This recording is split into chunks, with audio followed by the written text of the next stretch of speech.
Amigos e amigas, vamos seguir aqui com o estudo do tema nulidades. Estamos falando sobre diferenças entre nulidades absolutas e relativas. Vem agora uma terceira diferença. Qual é? Absolutas, em regra, podem ser reconhecidas a qualquer tempo e em qualquer grau de jurisdição. Podem ser reconhecidas a qualquer tempo e em qualquer grau. Em regra, repito. Tem exceção? Tem. E aqui vem situação que eu iria adiantar no bloco anterior, deixei de falar agora. Qual é? Vejam bem. Se houver uma coisa julgada após a sua formação, é possível ou não arguir nulidade absoluta? Entenderam aí? Decisão penal transitou em julgado, mas teve uma nulidade absoluta. Ela pode ser reconhecida após a formação da coisa julgada, sim ou não? Resposta: depende. Se a coisa julgada ela é absolutória, ou seja, ela favorece o réu, não se permite a sua desconstituição. A desconstituição da coisa julgada no país somente é possível em favor do réu, nunca contra o réu.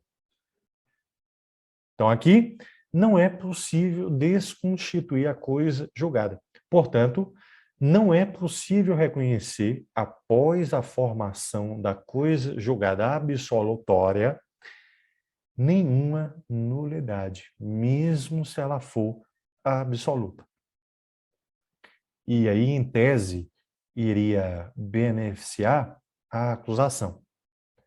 Não é possível. Aqui, a coisa julgada absolutória tem o poder de convalidar a nulidade absoluta. Tá? Não pode ser mais arguída. Já se houver uma coisa julgada condenatória, ou ainda se houver a coisa julgada daquela decisão absolutória imprópria, que é aquela que absolve o réu inimputável e aplica em seu favor medida de segurança, aí é possível desconstituir a coisa julgada por meio da ação de revisão criminal.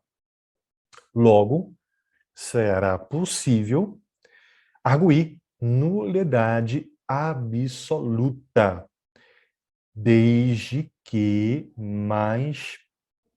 desde que benéfica ao réu. Não se permite aqui que se reconheça nulidade absoluta em favor da acusação. Já falei, né? A desconstituição da coisa julgada no Brasil é sempre em favor do réu. Então, o que dá para afirmar? Transitou em julgado, nulidade absoluta em favor da acusação não pode ser reconhecida. Em favor da defesa, pode?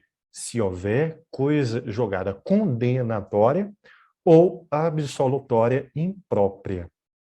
Aí ela não vai convalidar, ela pode ser arguída em sede de revisão criminal. Ok? E quanto às relativas? Bom, devem ser arguídas no momento oportuno. Devem ser arguídas no momento oportuno. E aqui, se me permitem, eu já avanço um pouquinho. Vamos voltar ao código. Momento oportuno vem fixado no artigo 571. Esse artigo, quando ele afirma que as nulidades deverão ser arguídas, entendam, as nulidades relativas deverão ser arguídas. É um artigo que se aplica, portanto, às nulidades relativas. Cada inciso indica um prazo específico para que a parte venha arguir aquela nulidade, sob pena, vamos ver daqui a pouco, de ocorrer a preclusão. Ok? Então vamos à quarta diferença. Absolutas, em regra, não precluem nem convalidam. Não precluem nem convalidam. Ou seja, via de regra, não vão gerar efeitos nunca. Podem ser arguídas sempre, em regra. Né? Já vimos aí exceções. Já vimos agora, né, a questão de uma coisa julgada superar qualquer nulidade, mesmo absoluta, em favor da acusação. Né? Já vimos também, no artigo 570, que, mesmo sendo a nulidade absoluta, a falta de citação pode gerar efeitos se há o comparecimento voluntário do réu aos autos. E ele, com isso, acaba se defendendo no prazo próprio, sem qualquer prejuízo. A nulidade vai convalidar o ato, vai gerar efeitos. Ok? Por isso aí, o via de regra. Já relativas podem precluir, se não forem arguídas no momento oportuno, e podem convalidar. Tá? Podem. Aí depende se vai ocorrer ou não no caso concreto. Podem precluir se houver a perda do prazo do artigo 571. Convalidar. Se me permitem, eu faço aqui um adendo. Tá? Eu dou um salto. O artigo 572. Convalidar é restabelecer a validade do ato. Lembram que eu falei lá no início do primeiro bloco, descumprimento da forma, via de regra, pune o ato, tendo em vista que o ato não vai produzir efeitos? Então, excepcionalmente, o ato pode produzir efeitos. O ato pode, a nulidade, melhor dizendo, pode convalidar e o ato produzir efeitos. Isso, no entanto, o restabelecimento de efeitos ao ato, isso é próprio das nulidades relativas. Tá? Já vimos? É por isso que o artigo 572 afirma que as nulidades previstas no artigo 564, inciso 3, alíneas D e E, segunda parte, G e H e 4, considerar-se-ão sanadas. Vamos ver daqui a pouco que lá no rol do artigo 564, que é um rol aqui, ó, só para que notem, que vai contemplar incisos 1, 2 e no 3 tem alíneas de A até P de pato, tem ainda incisos 4 e 5. Nesse rol, são relativas às nulidades que vêm aqui no inciso 3, alíneas D e E, segunda parte, G e H, e no inciso 4. São elas que podem convalidar. E podem convalidar de que forma? Por 3 formas distintas. Primeira, se não forem arguídas em tempo oportuno, de acordo com o disposto no artigo anterior, ou seja, o artigo anterior é o 571. A primeira forma de convalidação se dá por meio da preclusão, quando a parte deixa de arguir a matéria no prazo fixado no artigo anterior. Tá? Preclusão, no entanto, não é a única forma de convalidação. Temos mais 2. Inciso 2. Se praticado por outra forma, o ato tiver atingido o seu fim. Vimos. A forma é instrumento de garantia. Não podemos encará-la como um fim em si mesmo. Né? Então, não foi cumprida a forma, mas foi atingido o objetivo, não se declara nulidade alguma. Conforme prevê aí o inciso 2, nulidade que vai convalidar. Por fim, se a parte, ainda que tacitamente, tiver aceito os seus efeitos. Ok? No entanto, ainda seguindo aqui no nosso breve adendo, eu retorno à minha tabelinha aqui, né? Se não foi possível convalidar a nulidade, vai ocorrer o quê? Vai ocorrer o que prevê o artigo 573. Vamos só ler aqui o caput. Eu deixo aí os parágrafos para um outro momento, daqui a pouquinho.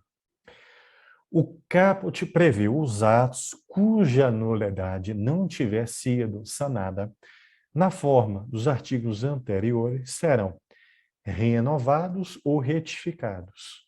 Renovado o ato, será praticado na íntegra, novamente.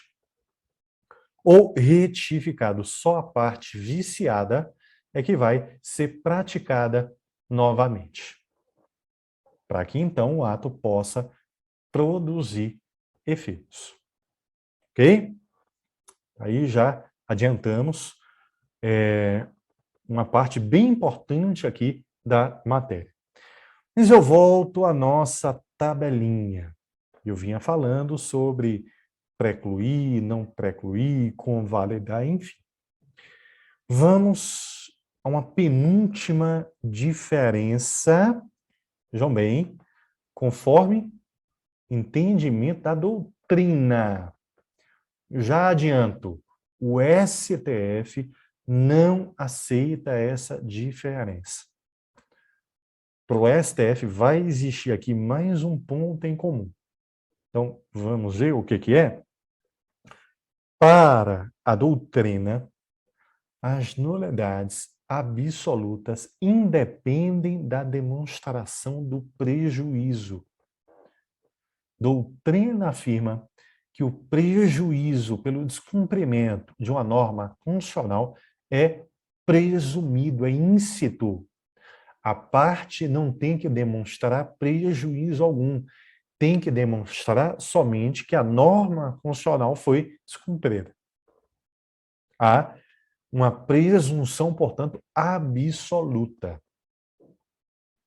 Já nas relativas, a doutrina afirma que elas dependem da demonstração do prejuízo.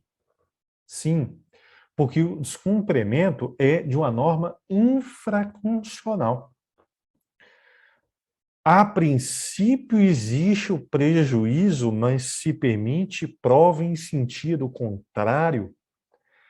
Portanto, cabe à parte demonstrar que o descumprimento da norma infraconstitucional produziu aqui, sim, um prejuízo ao ato, um prejuízo, portanto, à própria parte.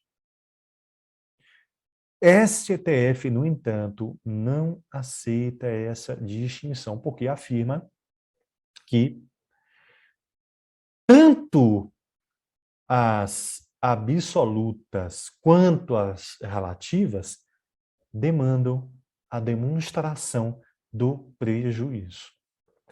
Até porque, vou voltar aqui ao código, aquele artigo 563, que já lemos aqui em aula, ele não distingue se ele se aplica a absolutas, a relativas, a ambas. Ele impõe sempre o prejuízo. A leitura que o STF faz é: o artigo se aplica a absolutas e a relativas, e as relativas.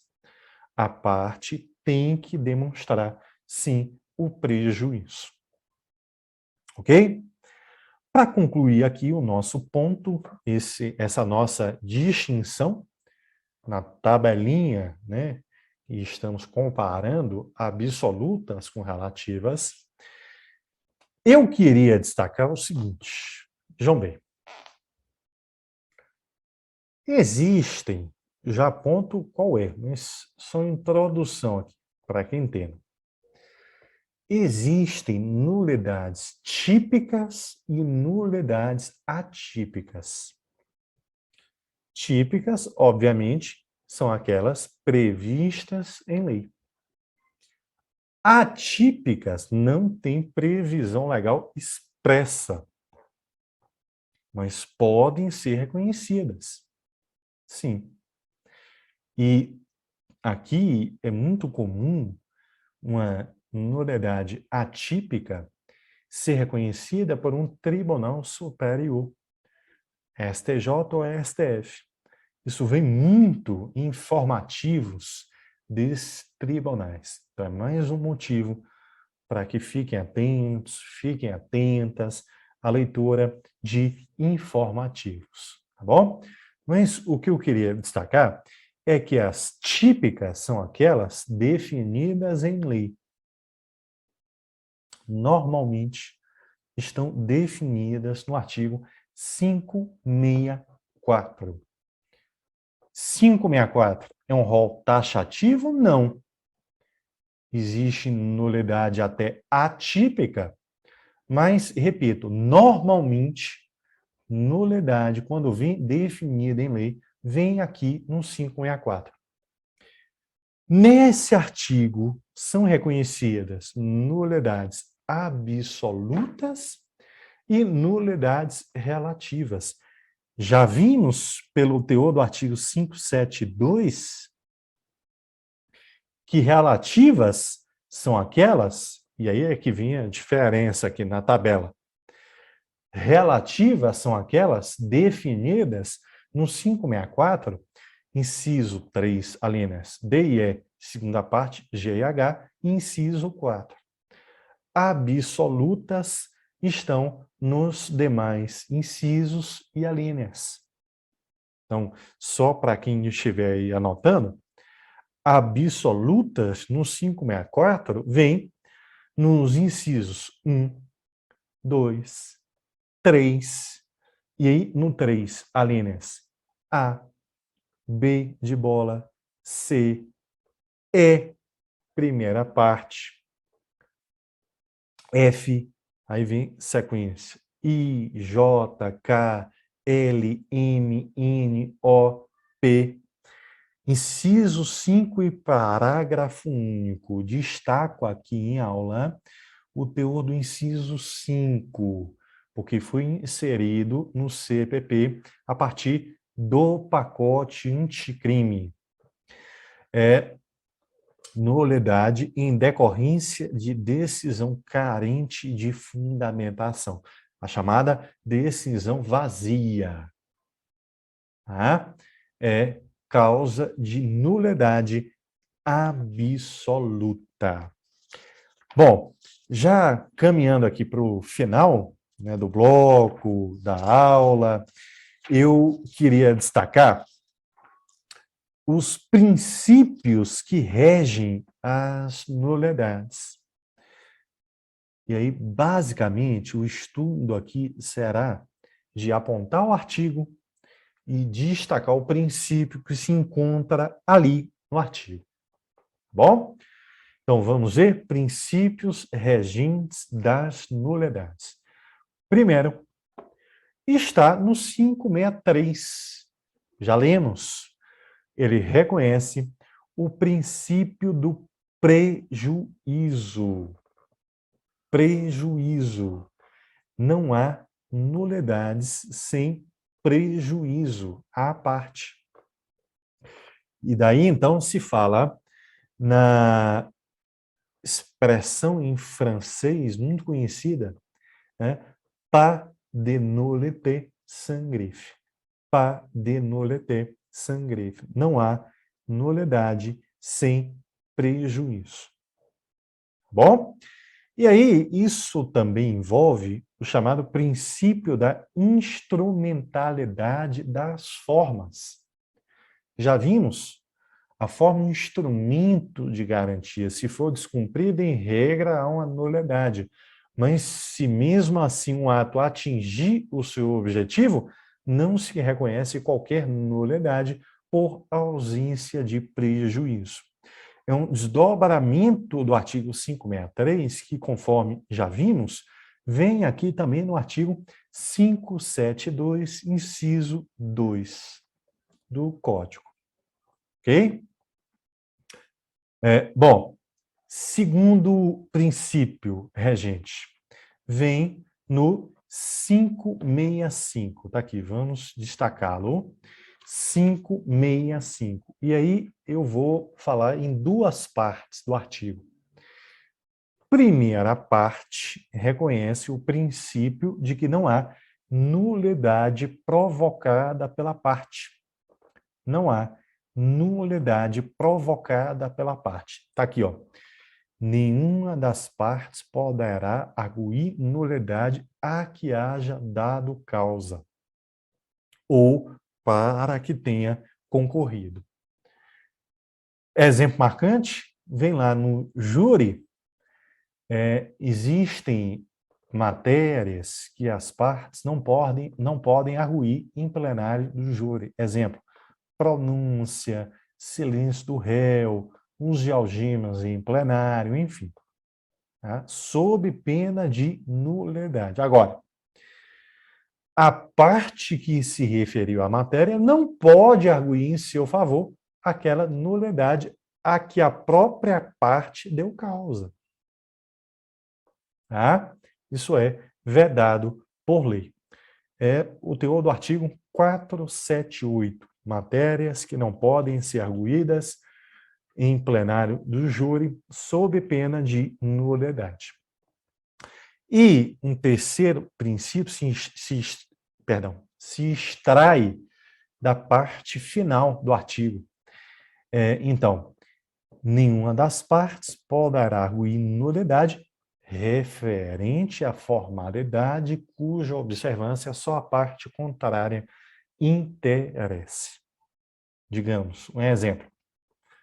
O Ministério Público deve ser intimado de qualquer ato pessoalmente. No entanto, por um erro juízo criminal, membro do MP intimado por publicação no Diário Oficial. Pode a defesa arguir essa nulidade? Não, porque é uma formalidade que não lhe interessa. Interessa somente ao IMP. Ok? E aqui dá para extrair de todo o artigo 565, primeira parte, segunda parte, dá para extrair também o chamado princípio do interesse. A parte que arguir a nulidade deve demonstrar interesse em seu reconhecimento. Tá bom? Se extrai, portanto, do 565. Penúltimo artigo. É o artigo 566. Vai reconhecer o princípio de que não há nulidade de ato irrelevante para o deslinde da causa, para a solução da causa. Então está aqui, ó. Não será declarada nulidade de ato processual que não houver influído na apuração da verdade substancial ou na decisão da causa. O que tem muito a ver com o princípio do prejuízo, lá do artigo 563. Notem que há uma rede, há uma teia, os princípios se interligam. Exemplo. Bom, o código vai prever que é obrigatória a atuação de um intérprete se um depoente não fala o idioma nacional. No entanto, vamos supor que é ouvida uma testemunha X, estrangeira, não fala o português, todos que estão ali na IJ, no entanto, compreendem o seu idioma, espanhol, inglês, italiano, enfim. E depoimento acolhido sem o intérprete. Não tem intérprete ali naquela comarca. A princípio, nulidade desse depoimento. Agora, o que a testemunha contribuiu para a solução da causa, para a elucidação dos fatos? Nada. O seu depoimento não contribui em nada.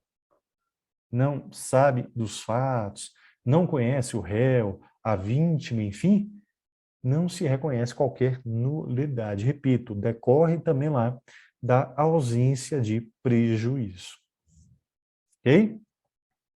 E para fecharmos, voltemos ao 573. Mas agora, parágrafo 1º, que vai reconhecer o princípio da causalidade. Causalidade.